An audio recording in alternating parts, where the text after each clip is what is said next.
Welcome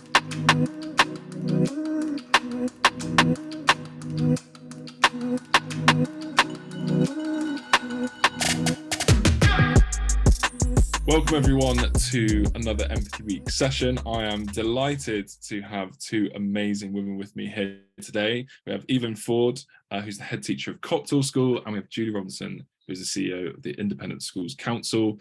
Something that is super important for me with Empathy Week and what we're trying to do as an organisation is not just bring everyone together who agrees with each other and just have a conversation where everything is perfect and we all agree and we all go off. Actually, empathy is also about being able to be in a room with people that maybe there's things that you do align with and that you can work together on certain issues, even if you maybe disagree on certain aspects of that. And I hope that's what we've got here today. So I'm going to just quickly invite Julie and Evelyn to just introduce themselves a little bit and talk about their backgrounds in education. So Julie, would you like to go first? Yes, I'm someone who went to a state school, but then ended up teaching in independent schools. You might call them private schools. We tend to call them independent schools. I ended up as a prep school headmistress, fantastic job.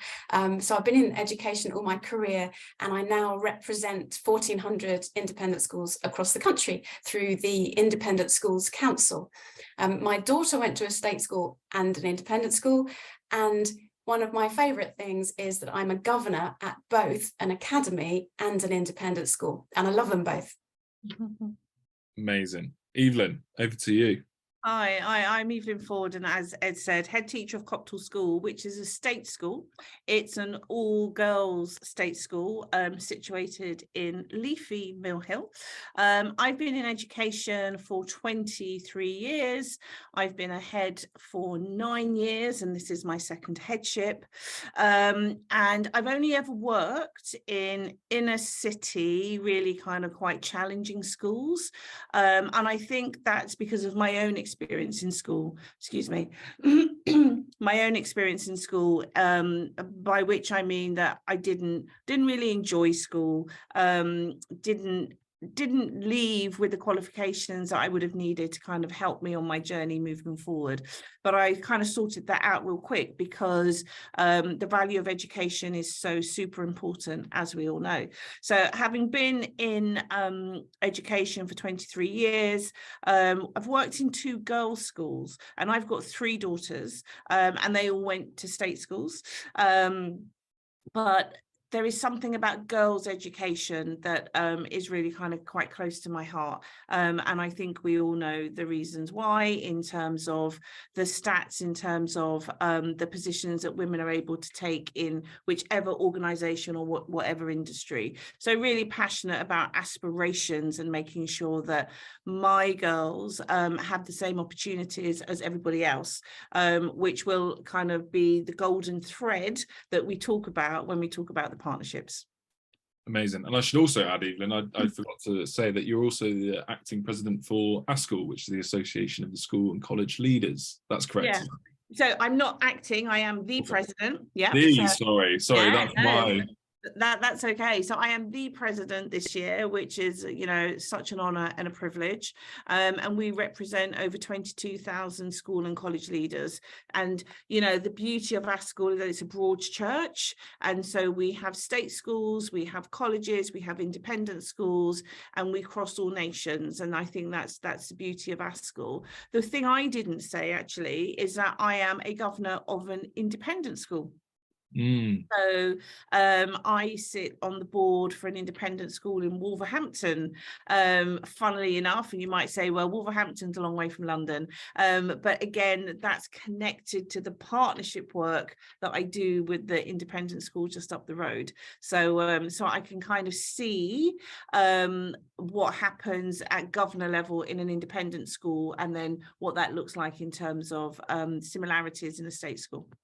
Amazing. And I know that we're all UK based, but I'm also aware that there's people from 35 countries that have signed up for these webinars, and there'll be people from independent schools internationally, as well as there will be government schools, as they're often called in different countries. But I think what we're going to talk about today really is about partnerships and about potentially working together as well. And hopefully some of those can come back and you know, you can really help people in their own environment. And just to throw my sort of, or throw myself into it as well, because my background is, obviously I'm founder of Empathy Week, but I was a teacher as well. At one point I was a chemistry teacher in North London, and that was at state school. But interestingly, as a young teenager, I was state educated until the age of 16, but I went to a private sixth form. I went to a private college for 2 years. So I have also experienced as a student the different levels, but then also as a teacher, I've experienced the state school system.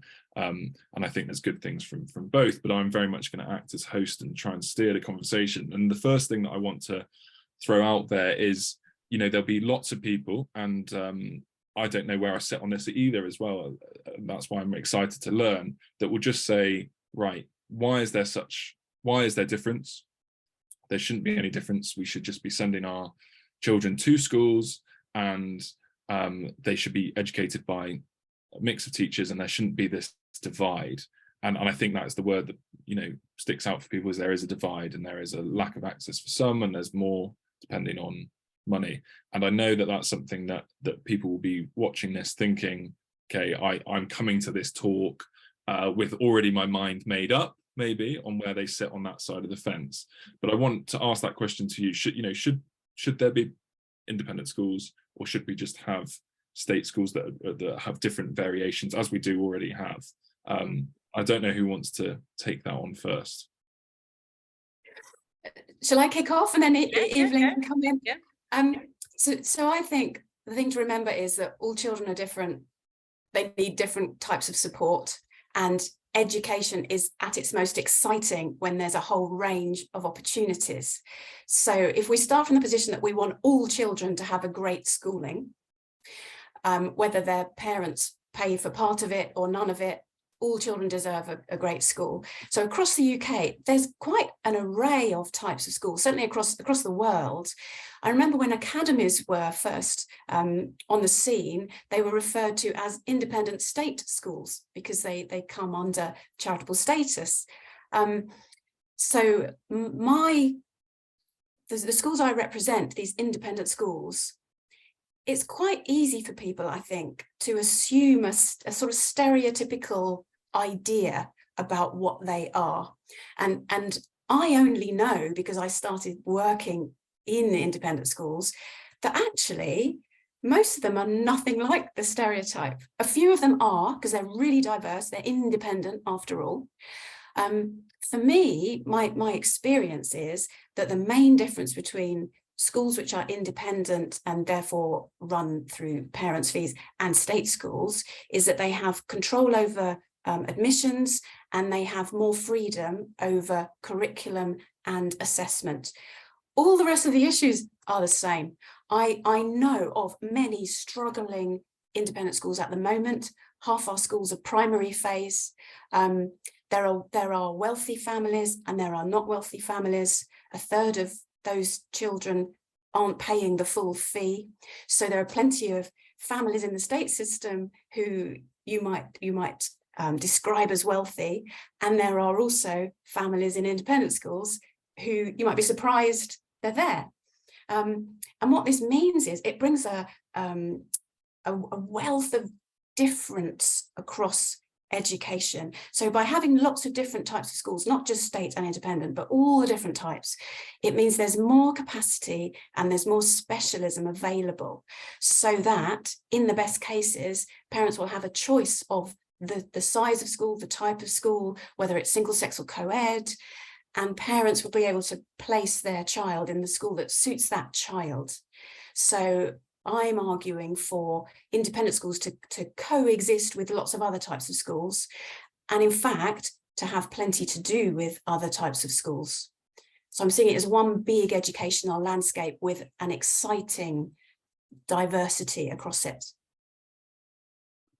Yeah, and I think I'd just pick up, Julie, on the point you made about choice. And I think that it's super important that people have the opportunity to be able to choose the type of education, or the type of provision, okay?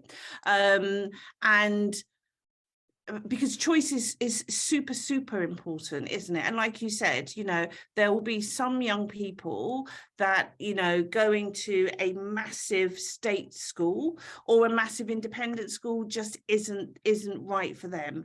And you know, what parents want is choice, but what has to happen for me is that every school, whether it is your independent school or your state school, the education has got to be excellent. And I think there is this misconception actually that if you send your child to an independent school, that you are 100% going to get a much better education than you would in a state school. And that's not always the case. I definitely can hear the narrative around smaller class sizes and so on and so forth, and all that is fine, but for me it really is about the education that every young person is getting, and because of my experience with the independent school that we have a partnership with, you know, I know that the head will very openly say, and we say it together, that it doesn't mean that what the teachers are delivering in their lessons is much better than what the teachers are delivering at the state school in Copthall. I think where there is a difference though, and this is, I love these type of conversations, I think where the difference is though, is that for many people who go to independent schools, they have the connections, you know, the next steps that many young people in state schools do not have. And, you know, a really good example of that is work experience. And yes, there are some people that go to independent schools whereby, you know, they're on bursaries and so on, and they may not have those types of connections and super wealthy. But I think, let's be honest, there are some people who are super wealthy who do send their kids to independent schools and do have those connections, which then help those young people on those next steps. And I think for me, that is the one area, well, it's not the only area, but it is one of the areas that I think we could do better with in terms of making sure that the opportunities for next steps is as deep and rich for young people in independent schools as it is in state schools as it is for those in independent schools. Yeah, I think that's hugely important. I think I've realized that as an entrepreneur, that it's not necessarily about the funding you get for your organization, it's about who you know and what, and the doors that open. And I think there are so many amazing education providers out there and apps, and the problem we're almost facing now is there's so much noise, I think, is also part of the problem, because there are big organizations, you know, some of those that sit in the middle of London, global organizations that do things, but then how do they get through to the students? And the problem is that there's a lot of noise, and I think it's about how can we all work together to amplify the amazing resources that are out there, the amazing opportunities. One, we've got Sam, who's the co-founder of Eric, speaking tomorrow, and Eric is an app that was really designed to give young people who are creative access to these jobs. Eric used to be like a physical events company and around that, and they did events with Universal Music and Penguin Publishing, and amazing people. And they realized that actually something like 83, and I'm sort of not making this up, but it was around the 80% of jobs in the creative industry were never publicly published. They were always through a connection, they were always through promotion, they were always through, oh, you know someone that knows someone. But the problem is, if you don't know anyone to start with, you have zero chance of ever getting to that opportunity. So that kind of leads me on to, I don't know, Julie, do you want to add on to that? I just wanted to come back on that with a bit of a suggestion. So in the spirit of Empathy Week, so there are opportunities for us to start seeing ourselves as one big network, one education sector with lots of subgroups where we can all talk to each other. And there are partnership opportunities where Wellington College has a sort of an Oxbridge support programme thing, and they do this with Westminster School and Harris Westminster Academy, sharing their sort of all the experience some of those schools have got in Oxbridge preparation, sharing it across a broader range of pupils. But also there's a Kingston Futures programme for careers. So there are pockets where there is a broader network going on. And I just wonder whether we can't bring that together, not necessarily in a formal way, but just be open-minded about the fact that if we talk to each other, we'll find where whatever we're looking for, someone else has got, and where we've got strengths, someone else can work with us. Because it should be one sector. Sorry, yeah. And but how then, and then that leads me really nicely onto this bit about partnerships. Because some people will come back to you, Julian, I'm sure they'd say, oh, it's, you know, it's easy to say, but what does that look like in practice? And Evelyn, I know that you are actively working in partnership with an independent school down the road from you. For you, what does partnership, because we can say, oh, you know, work in partnership, and that sounds lovely. What does that look like in practice for you? Yeah, so my example is that I think I described it on my intro that my school is situated in leafy Mill Hill, and my school is actually kind of nestled amongst £1 million houses. But my intake, we've got High People Premium, FSM, and my girls kind of come from quite far and wide, actually, from neighbouring boroughs. They bus in or they get dropped off and so on. And what I decided when I became head, I think context is important, because Copthall is in Barnet, which is one of the highest performing boroughs in London, so the outcomes are superb. So when I joined Copthall in 2016, the school had gone into RI. I was then appointed, and I recognised that it's a really high performing borough. So I needed to improve the outcomes and the overall experience for my girls, but I also needed to find something different, find something that was going to be exciting for my staff and children, but also to be an attractive offer for families choosing their schools. So because of the relationship between the governors, my governors and the governors at Mill Hill Independent School, we had a very honest and open conversation about how could we work in partnership? What could we bring to the table on both sides? And it was never about a done-to model. It was very much about us working together. And so in 2017, the partnership was formed. We signed a memorandum of understanding, and I think that's super important, because you've got to be very, very clear about what are you trying to achieve. You know, what are the benefits of this partnership? And the benefits have just been, it's been amazing on both sides, really. And you know, I think some people will go into a partnership with oh, so what can I take from this? What can I take? You know, and yes, Mill Hill does have an amazing swimming pool, and it's great, and my girls will use that as part of their PE GCSE, you know, their kind of sporting module, but actually it goes much deeper than that.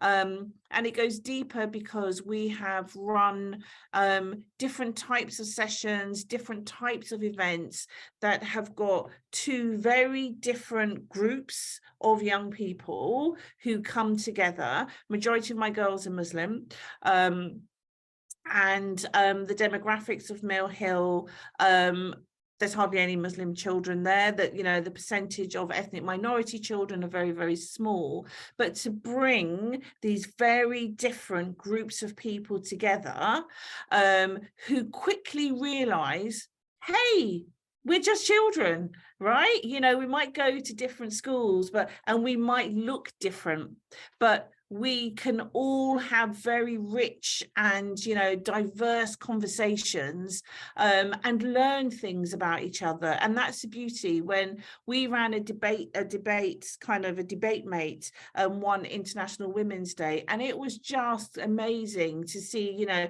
different groups of girls kind of debating against each other, and really, really respectful. And I think if you get the partnership right, I think both sets can really kind of gain a lot. But so we've done things which kind of highlight that we are different, but similarities are just kind of there as well. You know, all teenagers have TikTok, right? All teenagers have, you know, WhatsApp and so on. Doesn't matter where you're from. It's like they find a commonality, and I think that's been lovely. But in terms of kind of how staff can also benefit, you know, at Coptal, I actually led a middle leader development course, you know, and we had staff from Mill Hill who came down, worked collaboratively with my staff, you know, got masses from it, you know. And where I started by saying that doesn't mean that if you're a teacher in an independent school that you are, you know, so much better than a state school teacher, because they quickly learned that there was so much they could gain from each other. And that in itself was just amazing.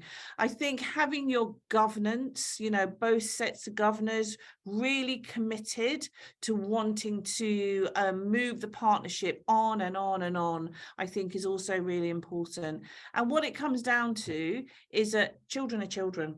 You know, children are children, and our job as educators is to do the very, very best by them, and giving them, you know, opportunities to see how we can coexist together and learn from each other, and, you know, hopefully, you know, become friends. So, you know, for me, the value of partnerships, we have gained a lot from it, but equally so have Mill Hill.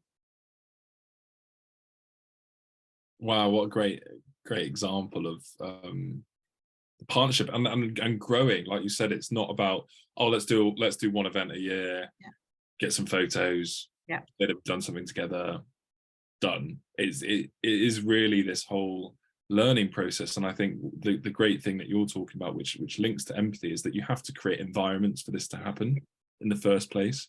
It's not so much about even what you're doing. It's actually just the process of bringing people together. It's like when I talk to organizations that want to potentially work with schools, I say to them, you know, especially if they're like a London corporate or whatever, I say, if you just bring them into this building, that will open their eyes a lot to a lot of students, because they'll be like, oh my, you know, the size of this lobby, why is it so big? Why is everything so shiny? Why is there security? Just the simplest of that's even before they're in the building doing a session. I said these things, and I've seen it as a teacher when I took some of my students to that played basketball when I was coaching them, took them on the train to the Copper Box, and we watched a game, and the conversations you have with your students are different because you're outside the science classroom and you're starting to talk, and it's about creating those environments. And I think that's what can be really beneficial, like clearly through the partnerships that you have, is that it creates new environments for young people as well. Julie, have you seen any other examples across the country of great partnerships between the state and the independent sector? Yeah, and I want to echo what Evelyn was saying about, you know, they're just children. Children are children wherever they come from, and there can be a tendency for a type of school, it might be a particularly academic grammar school, say, not to mix all that much with different backgrounds, you know, children who look different from them, as you were saying. And I think that's the immense value. Of course, it's educational value, but the social value of these partnerships in getting children to mix outside the school gates and across communities, even if that is still the local community. So there was a girl at Wimbledon High School who was involved in partnerships, and they had a partnership with a special needs school down the road. And she, in sort of feedback about, you know, how was that program for you? What do you feel you gained from this program? And she said, I'd seen some of these girls on the bus, and I was a bit nervous of them and would never have spoken to them. But now we've, as you were describing, now we've done some activities together. We sit next to each other and chat on the bus. So it cut down that barrier you were alluding to, Ed. You know, there shouldn't be a barrier between different people in that way, but it's partly our own job, I think, in education, to make sure there are opportunities for children to meet and develop understanding. Yeah, and that's something that isn't necessarily measurable or asked for by any inspected body, but yeah, can make such a huge difference socially and to the community value as well. Because there are students, you know, every day that come and cross paths and they're wearing different uniforms, and that can create tensions for some reason. And you know, it's about bringing people together. So imagine you're a teacher, you're watching this, and I'm going to bring up, like, just quickly, the political aspect of funding, because we're talking about partnerships and how can we make them and make them successful. And here in the UK, there's the motion that independent schools should lose their charity status, and the money from that would be able to fund more education for state schools and other partnerships potentially. Where do you sit on both of this? Evelyn, I might come to you first, because I to be honest, I maybe don't feel even that well read up about it, but I know I've spoken to both of you beforehand. I know there's two sides to this, and really, if we're talking about creating one education sector where everyone benefits, and the purpose of this is to see how everyone can coexist positively and benefit each other, what do you make of that news, and what's the steps forward? Yeah, so whilst I'm not a politician, right, but it is very kind of topical at the moment. You know, I'm one of those people I'm a historian, so kind of rooted in evidence, and evidence is super important, you know, when you're teaching history. So I would use that kind of analogy on this kind of topic. I would like to see the evidence for the amount of money that we're being told that we're going to save, or we're going to gain rather, should all independent schools lose their charitable status. So I think there needs to be a lot more evidence. Actually talking to the independent sector, I'm not sure a lot of those conversations have taken place, and I think that's super important, particularly to see if there are any unintended consequences, you know, because Julie spoke, there are thousands of young people that go to independent schools, and there are a large number that go on a bursary, you know, and there are a large number of families, and I know personally, you know, friends who, for them, that is, you know, just a huge expense, and they're right up against the wire. It's their choice, and we come back to choice. People choose to send their children to independent school, but there is a cohort of parents who do not have a lot of money, and I think, you know, what might the unintended consequence be for those young people who can no longer go to the independent school? You know, going to a state school, of course, isn't a bad thing. We deliver great education, okay? But you're talking about quite a significant change for a young person. If even you move country, that's a significant change. Moving schools, I had to move schools in one country to another country. It's a massive change. So let's think about the emotional kind of fallout from that as well, if families have to pull their children out of independent schools. So show us the evidence, and then let's have kind of the rich conversation that goes with it. If that does, I also think my view is that if independent schools do retain their charitable status and we remain as a status quo, I do think that we should definitely build in somewhere. And Julie, it might already be there, but some just don't do it. I think it should be rooted in every school. It should be kind of within whatever documentation that there has to be partnership. That if you are an independent school, you go seek that state school and you work together. And I think that has to be the caveat for me, because we can talk a lot about the benefits, but there are a lot of state schools that are not benefiting in any way at all. Well, yeah, I can answer that about the number of partnerships, Evelyn, because just prior to the COVID lockdowns, we know that from our surveys that of our 1,400 schools, they were involved in something like 12,000 partnerships. And we've collected some on a website, schoolstogether.org, to try and encourage people to be inspired to do more partnership working. And there is currently a joint understanding with the government that both the DFE and my organisation will encourage increasing partnerships, but there's more partnership working than there are schools with charitable status. So we know schools see it as part of their civicness, part of their community mindedness, and importantly, to connect their own children with the world, that they will be involved in partnerships. And it's a whole range of things. But to come back to this proposed policy on independent schools, it's two things. So firstly, it's the removal of the benefits charitable status, and half the independent schools in the country are run by charities. But the second part of that same policy is to put 20% VAT on parents' school fees, just for independent schools, private schools, not for nurseries, colleges, other aspects of education. And OECD countries don't levy VAT on the delivery of education. That's perfectly normal. So the policy would bring in an additional 20% VAT on the school bill for all parents paying school fees. And we just know that because 9 out of 10 parents are paying their fees from taxed income, and we've got cost of living crisis, squeeze, worries about the economy, that would price out families out of independent schools. So, that would disrupt the children's education. What it would mean in terms of consequences is that children, we might not agree about how many children, it's quite difficult to know for sure, but children would move into the state sector.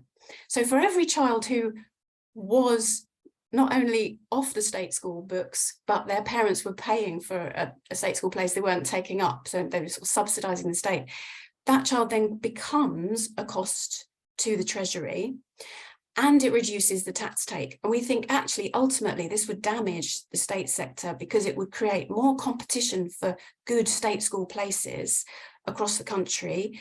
And we know from experience it's the disadvantaged children who lose out the most in that case. And also there are 96,000 special needs and disabled children in independent schools. Some of these schools are really specialist provision. So those children then become need to be educated by the state as well. So there could be a whole raft of quite costly consequences over time, when ideally we feel that rather levy that VAT, you could create the sorts of things like enhanced careers education, mental health support, specialist teaching, sort of shared across areas. You could do that positively by encouraging more of that sort of work, rather than damaging the independent sector, and that could cause a knock-on cost to the state sector. So it's not that independent schools cause inequality, it's perhaps a symptom of it, but independent schools are part of educational provision. Let's help each other get the best provision, and keep costs away from the Treasury, we feel would be better. Wow, sounds like someone needs to do a lot of sums. And it would be super interesting to think about this conversation we're having now, what that looks like in a year or 2 years' time, because I think, like you said, at the moment, there's just not enough evidence, and there's not enough what's going to happen in all those scenarios, as you said, Julie. So yeah, questions just come in on all the money independent schools are making. So what I'd suggest is people who don't have experience of independent schools, please go and visit some, or please look at the balance sheets and see how very small and tight the surpluses are, because most independent schools in this country don't have an endowment or a foundation to lean on. The vast majority of them are small schools with just a few hundred children. They're suffering cost of living crisis themselves post-COVID. They're struggling. They do not have large profits to lean on. That's not the true nature of independent schools in the UK. Okay, thanks, Julie, for answering that. And we'll push for time. We've got less than 10 minutes left, and we could go on and speak about this, and I'm sure it's going to be an ongoing conversation. But we also want to focus on, okay, what is the here and now? How can schools start? Because there'll be some teachers watching that say that may disagree with either of the points you've made. I'm sure there are, but still can now see, hopefully, that in the status quo, as Evelyn said, there are options to have partnerships, and I think crucially not have a top-down or bottom-up sort of partnership, but a level partnership where people are really, it's giving and giving as opposed to giving and taking. Where do you start as a teacher? Where do you start even this process? Say that you're not in a partnership, or you maybe are, but you want to take it to the next level, but you're facing some sort of resistance. Where can teachers, educators get help? Yeah, so Julie and I, we are trustees of a fabulous organisation called Schools Partnership Alliance, and it's made up of a very small group of trustees, but who are very committed to partnership working. And we have recently produced a publication, which we can share the link with you, Ed, so that maybe you could share it with attendees and other people watching. But you know, it really, we've got a raft of case studies, and we can kind of, and the brochure kind of talks you through the case studies, different state and independent schools, how they started, and some real clear signposting in that brochure. But I would also say, so you've got Schools Partnership Alliance, who are, you know, like a very small organisation trying to kind of pull state and independent schools together. But, you know, if you are, I don't know, let's say you're in Derby, and, you know, you're a state school, and you look down the road and you've always passed the school gates of the independent school and you've never stopped. Well, maybe now is the time to stop. And maybe now is the time to have that conversation with your head teacher and just say, look, there's a state school down the road. How amazing would it be if the two heads started a conversation about how they could work together in a mutually beneficial way? And I think once you get the head teachers talking and you get your governors on side, and I would also say, I would start small with that partnership, because you could get together and you could say, well, we could do this, we could do this, and it's really exciting. You just kind of want to run with it. And that's great, but I think you really need to embed things and really kind of get it kind of woven in the DNA of your school. And that's why I think you should start with something, a very small project, whatever that might be a debate mate between the two schools, and then slowly grow that. So I would say scan the horizon of your locality, see where your nearest schools are, and begin that conversation. Could even do an empathy week together. Exactly. Great idea. Sorry, I had to get up, but I know I love that. Start small. Start with an afternoon activity. Maybe it's you've got an external speaker coming in and invite the other school in. It doesn't have to be all the school. It can be half a year group, or even a class and a class. I love that. Start small, because also, and then I think crucially, ask the students for feedback. What do they learn? What did they find out? What did they enjoy? What didn't they enjoy? Julie, do you have anything else to add to that about the partnerships? Yeah, I mean, I totally agree with Evelyn. You know, we can all gain so much from understanding each other and what the local need is, and it might be a joint need that you can sort of get other partners together to achieve. And I just feel that your children in the schools deserve that. You know, you can't afford not to seek out these opportunities. And one of the really good ways to do it is to have mutual governors, as Evelyn is, so that as a governor at another school, you can understand what they need. And you also know from your own school what you've got and what your needs are. I've got that document that Evelyn mentioned, the School Partnerships Alliance document, and it talks about collaborative advantage, which I think is what we're talking about. And it says all types of partnership bring demonstrable benefit to partners, and as the partnerships themselves become more involved, so the types of benefit and the ways the partnerships create them will also become more varied. And it says part of the magic of partnerships is that together we can accomplish more than we can apart. Which seems to be what it's all about. I agree. Can I just come in on, so I think it's Makram has put a comment in the chat, and you know, I think I've picked up on this because I had the privilege of going to Lebanon, and I worked with a group of teachers there and delivered a keynote on the importance of girls' education. And I think what Makram is saying is that, you know, the private schools are just kind of doing really well, whereas the public schools are suffering.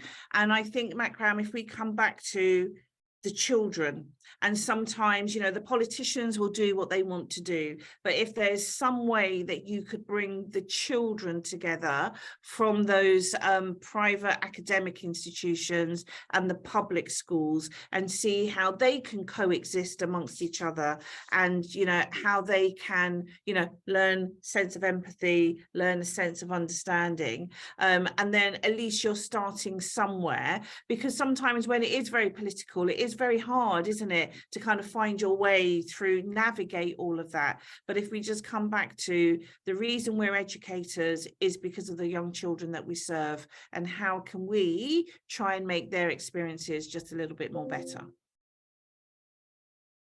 Yeah, absolutely. And Makram, also to add on to that, you may even know Huda, who's one of our international teacher ambassadors who's in Lebanon, and she texted me actually yesterday saying, you know, teachers in the public sector, they're on their 9th week of strikes, and there's an enormous amount of disruption. And so I can see, you know, your comments about looking at the independent school sector there, and those schools are still open but public schools are closed, and for the immense frustration you must feel. So yeah, it must be even more difficult to hear us talking about partnerships when you're stuck in a situation that you can't control because of politics and strikes and things. But when you can, I think the advice that Evelyn and Julie has given will hopefully really boost back those students connecting back with education, because they'll have been out of school as well. We're at time.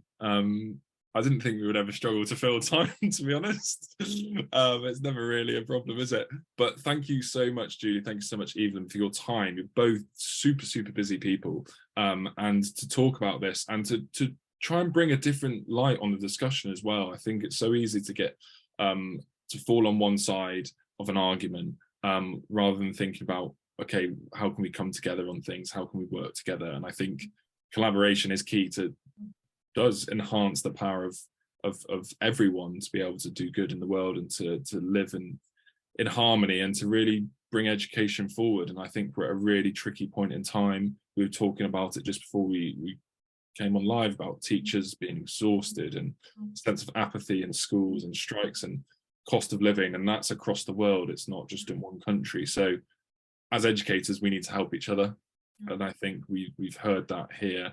And please do reach out to Julie or Evelyn if you had more questions.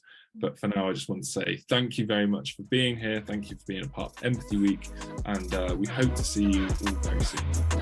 Thank you to Empathy Week. Thank you, Empathy Week. Bye-bye.